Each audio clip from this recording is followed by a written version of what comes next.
Adam Zucker with a reminder that State Farm College Football today is next. Then at 3:30, an SEC Top 15 showdown as number 2 Georgia visits number 13 LSU. The Bulldogs are 6-0 once again under Kirby Smart and poised for another playoff run. Meanwhile, the Tigers hope to shake off their first loss and remain contenders. Now back to Superstar Renovation.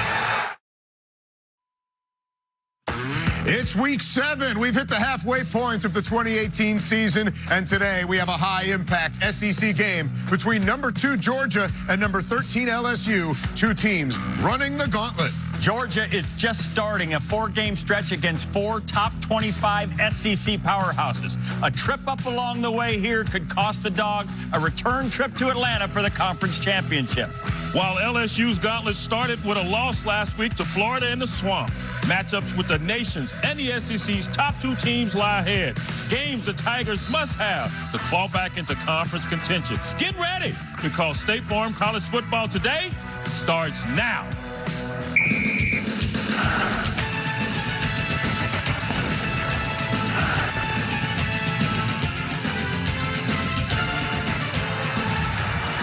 Fights his way all the way. Touchdown. You got to be ready for it, but how do you stop it? Fires. And there he goes. Touchdown. Well, this is how legends are made.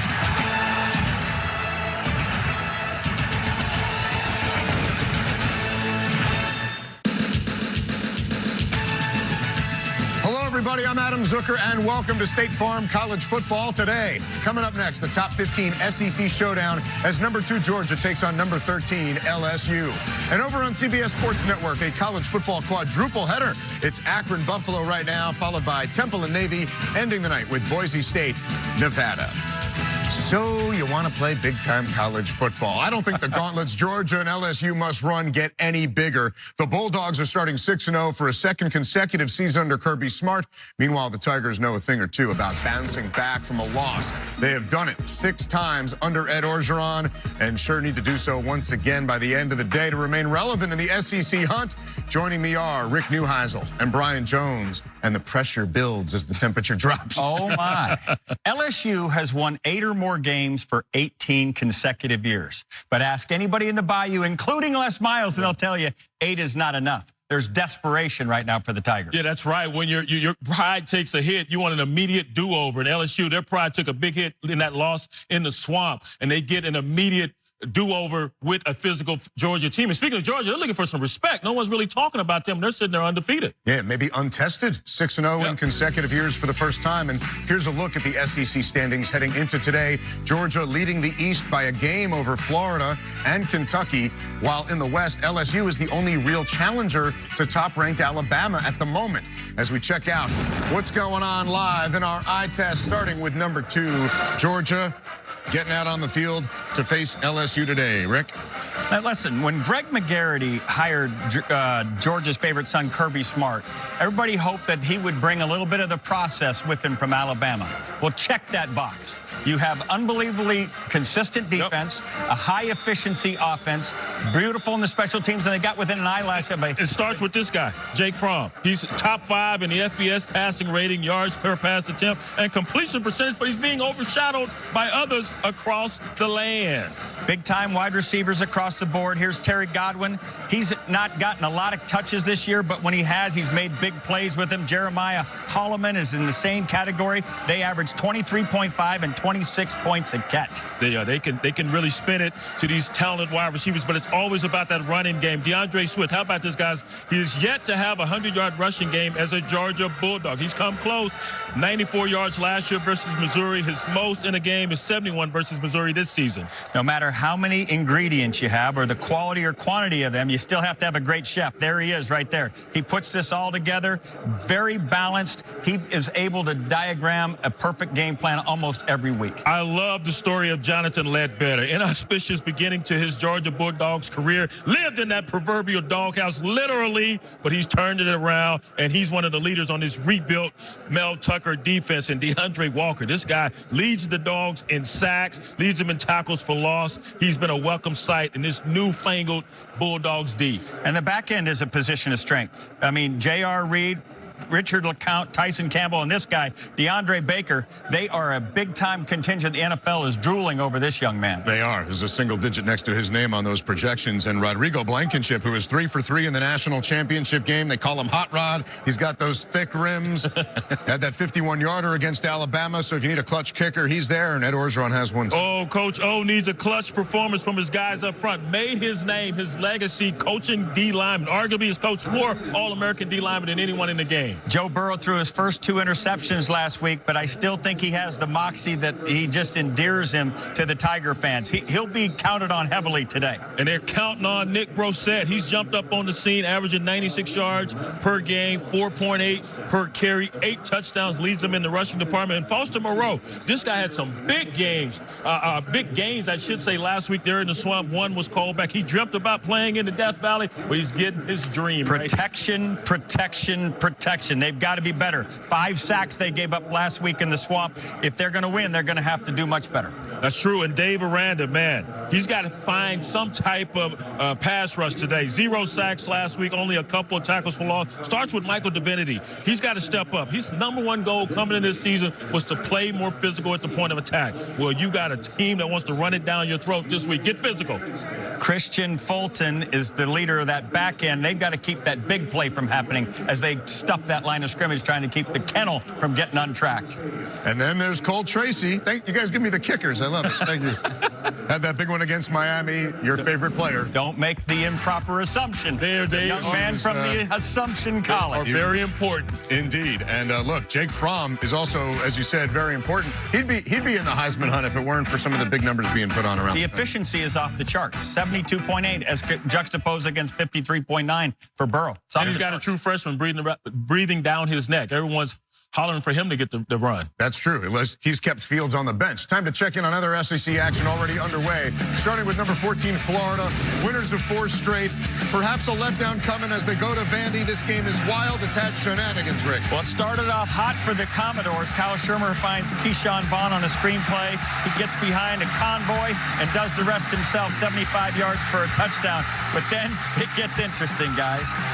James Houston right here on a crackback block takes out Dare Obangbo, and during the run back, it gets a conflict between coaches, Adam. Both sidelines emptying, unsportsmanlike called on both sidelines. You saw we blurred out Todd Grantham, but Vashawn Joseph, one of the great defenders on this team, he gets ejected because it was his second unsportsmanlike, but Florida's offense responding with 1 touchdown after the Jordan Scarlett right there with a 48-yard touchdown. They have taken a commanding lead. Not since 2003 have they come from this far behind. And so they were down 21-3. They're now up 34-24. It would be the largest road comeback in Florida history, and tempers obviously rising there. Auburn fans are having their temperatures rise. The struggles continue at home against Tennessee, BJ. How about Jerry Garantano standing in the pocket, finding Jawan Jennings for the 25-yard score? And here, bad afternoon for Jarrett Stidham. 2 picks, and then he loses the ball after being sacked, and it's Alante Taylor who recovers the scoop and score. Well, he doesn't actually score. There was a host of volunteers there,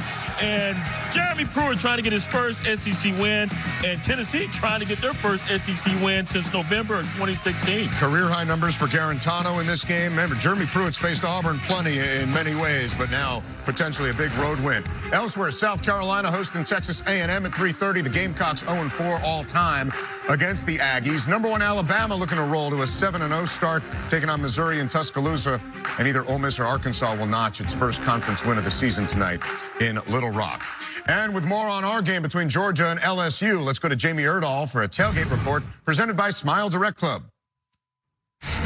It's inevitable within any given season. A team will face a particularly challenging stretch to their schedule, a gauntlet, if you will. Unfortunately for Georgia and LSU, they face theirs at the exact same time. Georgia facing a top 25 team for the first time since September 8th, and LSU started last week where they tripped up against Florida. It's up to Ed Orgeron to right the Tigers ship, but against the #2 team in the nation.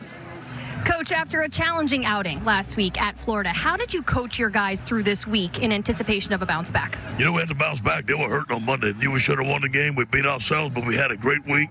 It helps that we played in Georgia at home. Fantastic football game. Fantastic team. Now, Joe Burrow can do a lot, don't get me wrong, but how do you protect him so he can really play at his best level? Play action pass on first down. We're going to have to keep us out of a definite throw situation. This is a very dangerous team, but we do believe we can get the ball down the field. We're going to have to protect. Speaking of how dangerous this team can be, what is their most lethal weapon on offense that you could disrupt? I think their physical talent of their offensive line. Their center's the best offensive lineman I've played in 30 years. This is going to be a game won in the trenches. Coach, thank you. Go Tigers. Tiger fans are aplenty here in Baton Rouge, but they are hoping those Georgia Bulldogs are all bark and no bite. Who will be left standing in the middle of this tough stretch still to come on CBS. All right, thank you, Jamie. And we want to take a moment to send get well wishes to our Emmy Award-winning game producer, Craig Silver. Buddy, feel better. We hope to get you back in the truck and back on the bike as soon as possible. All right, we will continue to get you ready for Week 7 of college football with a look at the other big games in our Saturday Spotlight. You are watching State Farm College Football today on CBS. LSU All-America linebacker Devin White, second in the SEC with 53 tackles. The 6'1" junior, also number 2 in that category last season. Number 40 is the subject of our 20-second drill. Devin White, tackling machine at Louisiana State University. You know, I love living life. I like to be around my family. I love talking to the media. I always have a smile on my face. I'm a happy person. I'm blessed to be in this position. My favorite number is 40. My favorite hashtag is GetLive40. I like to interact with all the LSU fans. Well, the media loves talking about him. As Gary Danielson pointed out last week, he's that saber-tooth tiger in his defense. He's great dissecting plays and pouncing once he identifies his prey. The guys he's hitting don't have that smile on their face. I promise you that. No, one of the stars to watch in our game today as we go back to the scoreboard now. Starting in the Big Ten, number 3 Ohio State looking to make it 11 straight wins against Minnesota. This game has been tight, though. However, some great plays by the Buckeyes. It looked like business as usual. Remember, Haskins had 6 touchdowns last week. Here he finds Terry McLaurin for a 41-yard touchdown. But do not count out the Golden Gophers. Muhammad Abraham is a career high right there. He runs it in to make it 14-10. Haskins back to his old tricks. K.J. Hill making the catch here. He's also got a career high in receiving yards. And look, they're making new gloves. I know. Yeah, he's got Stephon Diggs' mailbox in his hand. Buckeyes on top 30-14 at this point with just about 2 minutes to go. Abraham, 146 yards, that career high you mentioned. All right, every couple years, Pitt knocks somebody off. They're going for a drive on Notre Dame here, BJ. Speaking of a drive, 17-play drive culminating in this. Quadre Olison score from 9 yards out. Olison with 192 rushing yards last week and has given the Panthers a 7-0 lead. That's in the second quarter in South Bend. Ian Book's got us get going. He's already got an interception. Hey, Duke says don't forget about us in the ACC, Rick. Daniel Jones back after an early season injury.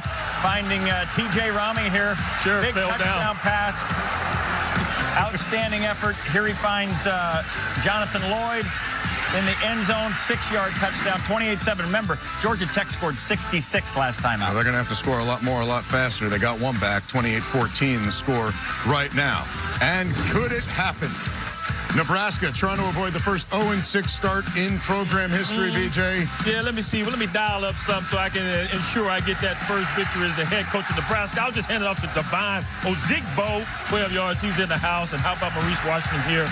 To the right, 3-yard touchdown run. 2-point conversion was good. Nebraska's trying to hang on for that first win for Mr. Rouse. Well, hang on tight. 2.5 to go on the road. It's 31-24. Northwestern's played a lot of seesaw games, so we'll see if Clayton Thorson can deliver in the clutch. I'll tell you who can deliver. Nate Stanley, 4 touchdowns last week. How about a 50% spike? Little magic here, getting away from the tackler. Scrambles to find Nick Easley for a 12-yard touchdown. And then you'll always love to throw it to your fullback. Here he gets Austin Kelly for a 4-yard. That's 6 touchdown passes. Kirk Ferentz says, don't forget about the Hawkeyes. They still have fullbacks. They still have fullbacks. Now, Iowa's going to have their 5th win here with just seconds remaining. Nate Stanley, a career high, 6 touchdowns. And other scores from around the country.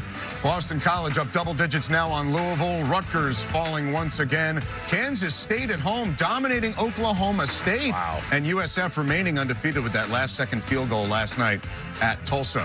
All right, on to news involving two ACC teams, both with the week off. Former Clemson quarterback Kelly Bryant will visit North Carolina today and then Arkansas next Saturday.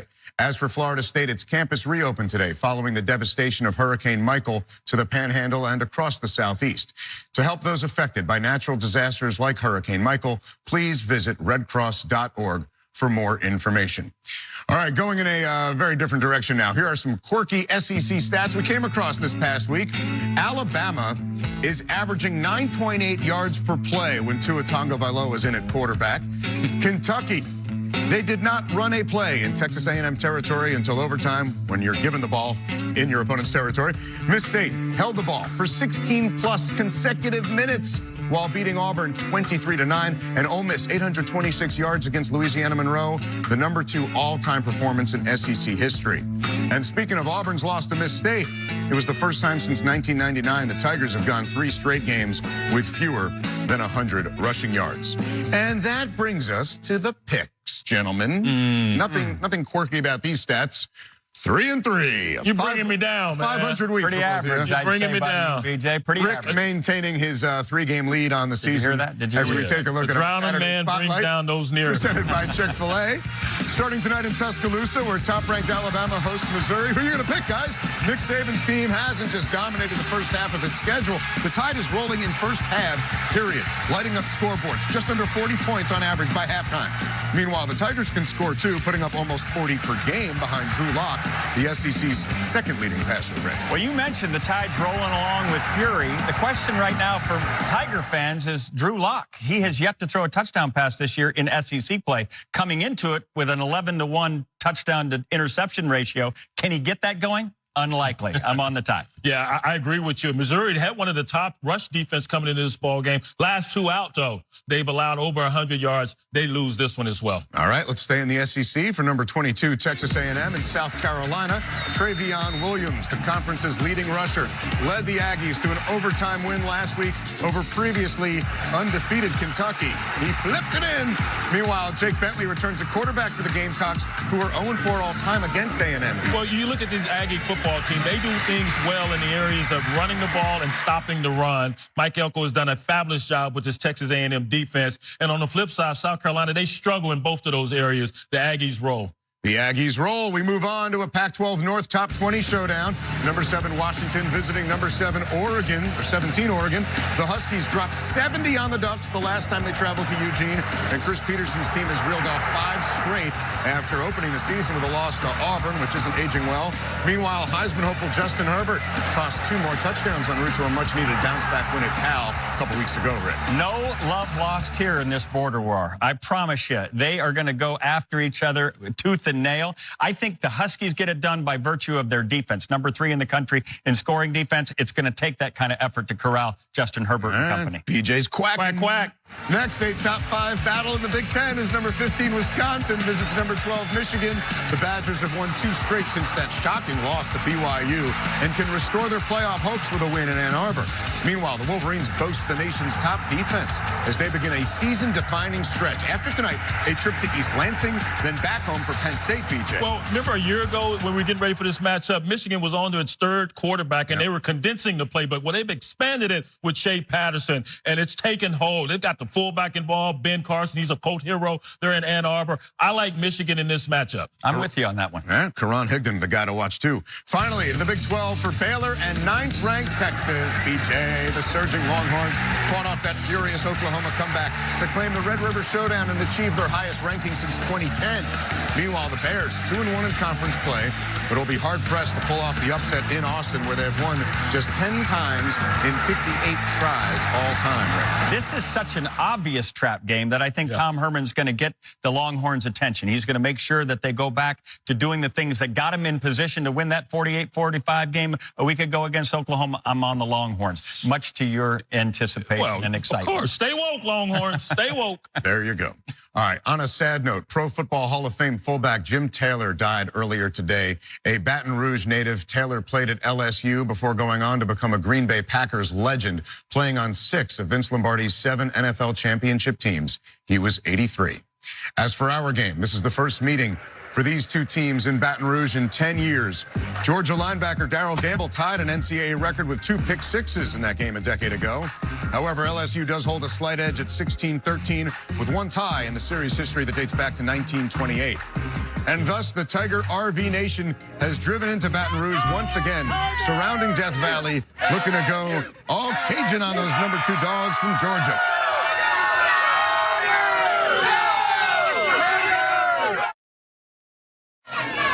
State Farm College Football Today is sponsored by Chick-fil-A Nuggets. Tonight is Nugget Night. Rocket Mortgage by Quicken Loans, America's largest mortgage lender. And by State Farm, here to help life go right. All right, welcome back to State Farm College Football Today. Georgia quarterback Jake Fromm in exclusive company, and he actually leads the nation in one stat since 2017 among FBS QBs. The 6'2" sophomore from Warner Robins, Georgia, has the most games with at least 2 touchdown passes and no interceptions. Got to avoid the picks, Rick. I'm just telling you, the model of efficiency. Some people call him a game manager. All he did was almost manage himself to a national championship last year. Give me Fromm and then some. I hear you. I said it earlier. He's been overshadowed by the Haskins and the Tua Tagovailoas of the world, but this is an excellent quarterback. A big one today on the road.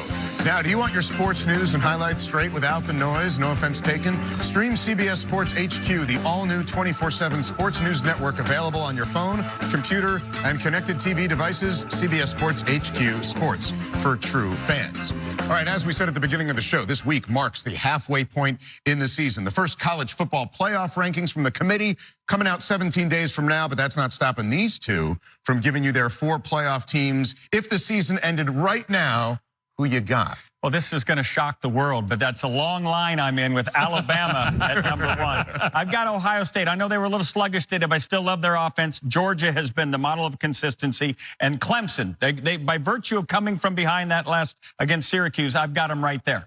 Yeah, ode to Richard Pryor, that long line. I'm with you. Alabama, number 1. Ohio State. Notre Dame is losing currently. Still way too early in that game to call it. And Georgia at number 4. But then, about a month and a half from now, what will it look like? Well, we've talked about gauntlets that these teams are going to have to go through. I'm going to stay with Alabama and Ohio State. And Notre Dame, despite their sluggish beginning, I think they wake up. Yep. The echoes will get them there. And then I got Washington. I think the defensive effort today is going to get them past the Ducks and Eugene, and they're going to find a way into the Final Four. Wow. Oh, he's got that dog on a leash, right? Yeah. He won't let it go. Alabama will be right there. Ohio State, I don't know. I'm vacillating on this. I think Michigan may finally beat them. They haven't in the 3 years under Harbaugh. Notre Dame, they'll come back and win. And then Clemson. What about Miami? Clemson, Miami? I'm going to go with Clemson for now. All right, we'll see what happens. Georgia fans want to see themselves up there, too. But let's check out what's happening elsewhere around the country right now, because some of these games have been wild. Florida is still on top, but Vandy got a field goal, so they are within a touchdown with 2 minutes to go. Tennessee stiff-arming Auburn in Alabama. Wow. And we're going to have them against Alabama next week here on CBS, but the Vols on top 30-17. And now it is a final. The Buckeyes got a test, but Dwayne Haskins delivering again. 30-14, the final, and Nebraska might be waiting another week, BJ. Might be 0-6 for the first time ever if they can't escape Northwestern with a win. All right, time now for the last word as we get closer to kickoff between the Bulldogs and Tigers, 2 teams that have dominated their respective first quarters. What are you looking for? Well, LSU, they have to play better. Rick mentioned it about the pass protection for Joe Burrow, and defensively, they have to muster a pass rush and get after Jake Fromm. Trench warfare requires that kind of absolute intensity inside, and we're going to have to see on both sides of the ball for LSU to get this win. This will be a huge test for Greedy Williams and those guys in that LSU Tigers secondary going up against these exceptional wide receivers for Georgia. And you heard what Ed Orgeron told Jamie earlier. You could tell he's worried about Georgia center Lamont Gallard. Kickoff on the way, and a reminder that Temple and Navy is coming up over on CBS Sports Network. But game time for number 2 Georgia and number 13 LSU is right after this message and a word from your local station. You have been watching State Farm College Football Today on CBS.